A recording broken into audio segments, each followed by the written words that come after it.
আমি বলছি দেখুন এই যে একেবারে নির্বাচনের মুখে দাঁড়িয়ে, প্লিজ আমি দুজনকে থামালাম, আমার মধুদেব সেন রায়ের কাছে স্পষ্ট প্রশ্ন, সেটা হচ্ছে ভোটমুখী এই পশ্চিমবঙ্গে আমি তোমাদেরই লোক বলার এবং প্রতিপন্ন করার রাজনৈতিক শাসক বিরোধী দলগুলোর মধ্যে যে মরিয়া প্রচেষ্টা, এটা কি সারা বছর দেখা যায় কিনা?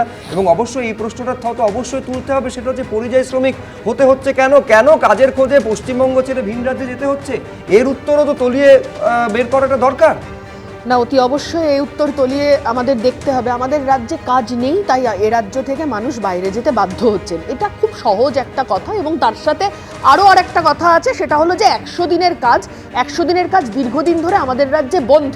ফলে এই অংশের মানুষ যারা 100 দিনের কাজের মাধ্যমে নিজেদের কর্মসংস্থান করতেন, তারাও আমাদের রাজ্য ছেড়ে বাইরের রাজ্যে যেতে বাধ্য হচ্ছেন।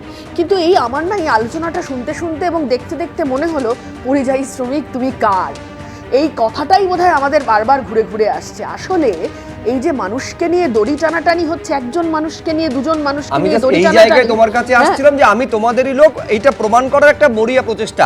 আসলে যাকে ঘিরে দড়ি টানাটানি, তার স্বার্থ আলটিমেটলি কতটা সিদ্ধ হচ্ছে, তার কতটা উপকার হচ্ছে? জুয়েল রানা খুন হয়ে গেছে, আমরা প্রত্যেকে জানি। উড়িষ্যায় গিয়ে কাজ করতে গিয়ে জুয়েল রানা খুন, মুর্শিদাবাদের সুতির ছেলে, শুধুমাত্র বাংলা ভাষায় কথা বলার জন্য। 19 বছর বয়স ছেলেটার মাত্র। এবং উড়িষ্যার মালকানগিরিতে 60 বছর ধরে বসবাসকারী অনেকগুলো পরিবার ওখানে বসবাস করতো, 128টা বাড়ি জ্বালিয়ে দিয়েছে একদল মানুষ বাংলা ভাষায় কথা বলতো বলে, বাঙালি উদ্বাস্তু বলে। এই তো অবস্থা। আমাদের পশ্চিমবঙ্গের মানুষজন তারা অন্য রাজ্যে কাজ করতে যাবে না।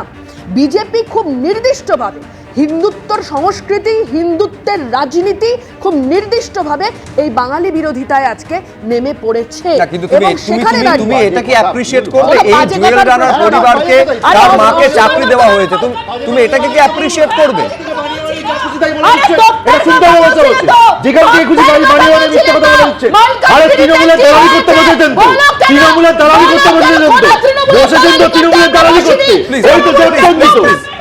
আমি বলছি একেবারে এই জায়গায় গোটা বিষয়টাকে নিয়ে যাবেন না, দর্শকেরা কারুর কথা শুনতে পাবেন না। আমি দুজনকে থামালাম। প্রদীপ চট্টোপাধ্যায়। না দেখুন, রাজনীতি যারা করে তারা ঠিক সুযোগ সন্ধানী, ঠিক সময় ঠিক জায়গায় পৌঁছে যায় এবং ঠিক রকম কথাবার্তাটা বলে। আজকে দেখুন, আমার একটাই প্রশ্ন, অভিষেক বন্দ্যোপাধ্যায় যে কাজটা করেছেন খুবই ভালো কাজ, যে যদি জেল থেকে উনি ছাড়িয়ে আনেন, আমি জানি না তথ্যের দুরকম ভার্সান আসছে, যিনি জেল থেকে ছাড়িয়ে আনুন, ওনাদের কাজে ওনাদের বাড়ি ফিরে এনেছে সুস্থভাবে, এটা খুব ভালো কথা। কিন্তু দেখুন, এই রাজ্যে যারা হেনস্থা হচ্ছে তাদের বাড়িতে অভিষেক বন্দ্যোপাধ্যায় একই রকম উৎসাহের সাথে যান কি? তামান্নার বাড়িতে গেছেন অভয়ার বাড়িতে গেছেন, অন্য যেগুলো যে অসুবিধার সম্মুখীন মানুষ, যে চাকরি হারা হয়ে আছে তাদের বাড়িতে, তাদের পাশে যে এত বছর ধরে ওইখানে বসে থাকে যে চাকরি প্রার্থীরা ছিল, তাদের কাছে গেছেন। তার মানে আমার কথা বলতে চাইছেন যে আমি তোমাদেরই লোক, তোমাদের পাশে আমরা রয়েছি, যে কোনো রাজনৈতিক দল হতে পারে, এইটা সিলেকশন করার ক্ষেত্রে এটা কার পাশে দাঁড়াবো না, তার পেছনে ভোট অঙ্ক কাজ করছে। শুধু তাই নয়, যে প্রশ্নটা সেটেল, যেমন ধরুন পরিযায়ী শ্রমিক নিয়ে তৃণমূল কংগ্রেসের পক্ষের হাওয়া অনেক বেশি, আবেগের হাওয়া অনেক বেশি, সেই জায়গায় তৃণমূল কংগ্রেস অনেক কমফোর্টেবলি যেতে পারবে। যে জায়গায় তৃণমূল কংগ্রেসের বিরুদ্ধে ক্ষোভ বিক্ষোভ বেশি, সেই জায়গায় তৃণমূল কংগ্রেসের নেতৃত্ব কি তত খুব ভালোভাবে যেতে পারবে? আর একটা কথা সব থেকে বড়, যে জিনিসটা অভ্রও বলল, যে জেল যে খাটছে বাংলা ভাষায় কথা বলে, এই যে পরিযায়ী শ্রমিক নিয়ে গত 1 বছর ধরে আমরা প্রায় দেখতে পাচ্ছি, এটা হঠাৎ করে হচ্ছে কেন বলুন তো?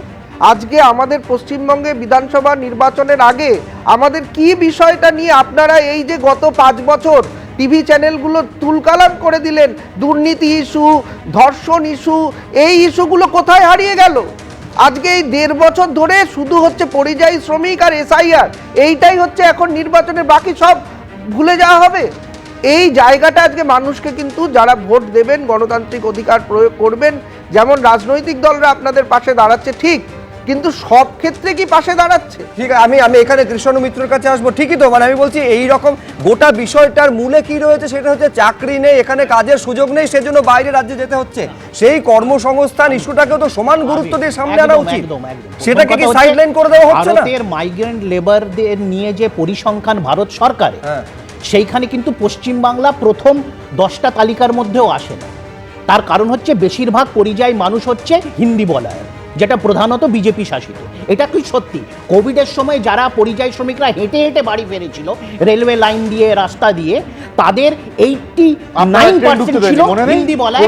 কেন্দ্রীয় সরকার পরিসংখ্যান দিচ্ছে, আমাদের পরিযায়ী শ্রমিকদের প্রতি ভালোবাসা কোথায় ছিল তখন? এখন হচ্ছে পরিযায়ী যখন কোভিডের সময় ফিরছিল, আমি বলছি কোভিডের সময় যখন পরিযায়ী শ্রমিকরা ফিরছিল, আবার বলছি কোভিডের সময় যখন পরিযায়ী শ্রমিকরা ফিরছিল, এই মুখ্যমন্ত্রী কিন্তু ট্রেন ঢুকতে দেয়নি। বলতে দেবো না,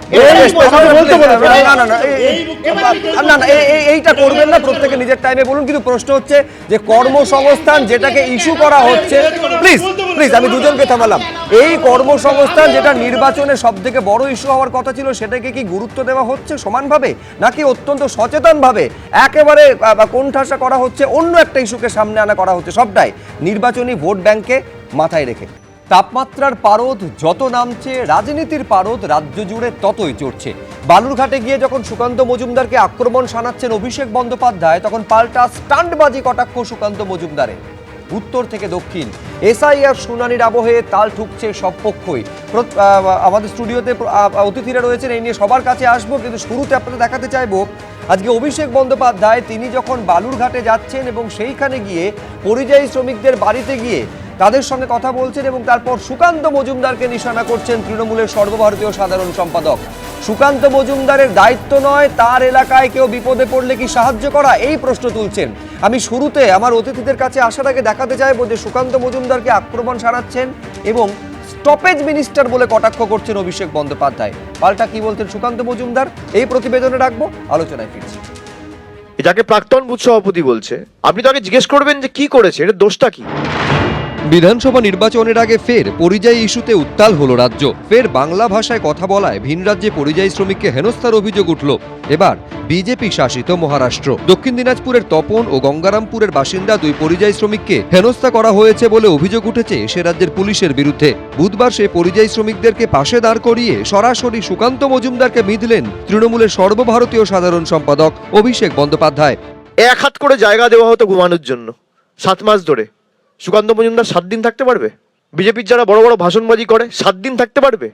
সূত্রের খবর, মাস 7 আগে মহারাষ্ট্রে কাজের খোঁজে যান তপনের লক্ষ্মীপুরের অসিত সরকার ও গঙ্গারামপুরের বাসিন্দা গৌতম বর্মন। পরিবারের দাবি, গঙ্গারামপুরে ফুলবাড়ি এলাকার সক্রিয় বিজেপি কর্মী ছিলেন গৌতম। 2019 সালে কিছুদিনের জন্য ফুলবাড়ির স্থানীয় বুথের সভাপতির দায়িত্বও পালন করেছেন। অভিযোগ, বাংলা ভাষায় কথা বলায় বাংলাদেশি সন্দেহে তাদের দুজনকেই গ্রেফতার করে মহারাষ্ট্র পুলিশ। বম্বে মহারাষ্ট্রে কাম করতে গিয়ে 7 মাস, দীর্ঘ 7 মাস আমি জেল খাটে আসি। কিন্তু এই যে 7 মাস ধরে যে জেল খাটলাম, জেল খাটার পরে এই যে আজ বের হয়ে আসলাম, সব কিছু অবদান আমাদের তৃণমূল কংগ্রেস পার্টি, আমাদের অভিষেক স্যার এবং যা কিছু সব কিছু, এই যে অবদান, এই অবদান তো ভোলা যাবে না জীবনে। অভিযোগ, ভারতীয় পরিচয়পত্র দেখানো সত্ত্বেও তাদের জেল হেফাজতে রাখা হয়। দুই পরিযায়ী শ্রমিকের পরিবারের দাবি, এ নিয়ে স্থানীয় বিজেপি নেতৃত্বের সঙ্গেও দেখা করেন তারা। এমনকি গৌতম বর্মনের পরিবারের দাবি, সুকান্ত মজুমদারের সঙ্গে কথা বলেও কোনো সুরাহা মেলেনি। আমি একজন বিজেপির কর্মীও ছিলাম, সে হিসাবেও আমার কাজটা হয়নি এবং আমার ওয়াইফ সুকান্ত মজুমদারের কাছেও গেছে, ওখানে যায় কোনো কাজই হয়নি। আমাকে আমার ওয়াইফকে বলছে যে ও তো জেলে চলে গেছে, ও আপনি বের হয়ে চলে আসবে মেয়াদ শেষ হয়ে গেলে। অভিযোগ, প্রায় 7 মাস জেলেই কাটে দুই পরিযায়ী শ্রমিকের। পরবর্তীকালে স্থানীয় তৃণমূল নেতৃত্বের সহযোগিতায় বাড়িতে ফেরেন তারা। 3 মাস পার হয়ে যাওয়ার পর মমতা ব্যানার্জি প্লাস অভিষেক স্যার আমাদেরকে জেল থেকে সরানোর ব্যবস্থা করে। হ্যাঁ, আমরা তো বিজেপির থেকে কোনো সাহায্য পাইনি, তো যা সাহায্য করেছে আমাদেরকে তৃণমূল তরফ থেকে সাহায্য করেছে এবং তৃণমূল তরফ থেকে আমাদেরকে বাড়ির ব্যবস্থা, খাওয়া দাওয়া যত আছে সব কিছু দিয়েছে বাড়িতে। বুধবার অসিত বর্মনের বাড়িতে পৌঁছে যান অভিষেক বন্দ্যোপাধ্যায়। ঘটনাস্থল থেকে সরাসরি বিজেপি সাংসদ সুকান্ত মজুমদারকে নিশানা করেন তিনি। সুকান্ত মজুমদার আপনাদের বলেছে প্রাক্তন বুথ সভাপতি, তার মানে তার কোনো দায়িত্ব নেই? মানে বুথ সভাপতি হলে করবো, নাহলে করবো না, এই অহংকারের কারণেই উনি প্রাক্তন হবেন। যাকে প্রাক্তন বুথ সভাপতি বলছে, আপনি তাকে জিজ্ঞেস করবেন যে কি করেছে, এর দোষটা কি? বাংলায় কথা বলেছে? পুরো বিষয়টা ঘটাব আমি আপনাদেরকে ভেতরের খবর দিচ্ছি। 2 লক্ষ টাকা অভিষেক বন্দ্যোপাধ্যায় তৃণমূল কংগ্রেসের তরফ থেকে দেওয়া হয়েছে এবং এদেরকে চাকরি দেওয়া হবে বলে প্রতিশ্রুতি দেওয়া হয়েছে এবং এইভাবে যদি আমার জেলার সবার চাকরি হয় কোনো অসুবিধা নেই, আমি সবাইকে বলবো সবাই পরিযায়ী শ্রমিক হিসেবে মহারাষ্ট্র গিয়ে পুলিশকে ঘুষ দিয়ে প্রয়োজনে ধরা পড়ুক এবং সবাই অভিষেক বন্দ্যোপাধ্যায়ের কাছ থেকে চাকরি নিক। সব মিলিয়ে বিধানসভা নির্বাচনের আগে পরিযায়ী ইস্যুতে পারদ ফের চড়ল রাজ্য রাজনীতির। মুন্না অগ্রওয়াল, এবিপি আনন্দ। এবিপি আনন্দ, এগিয়ে থাকে, এগিয়ে রাখে।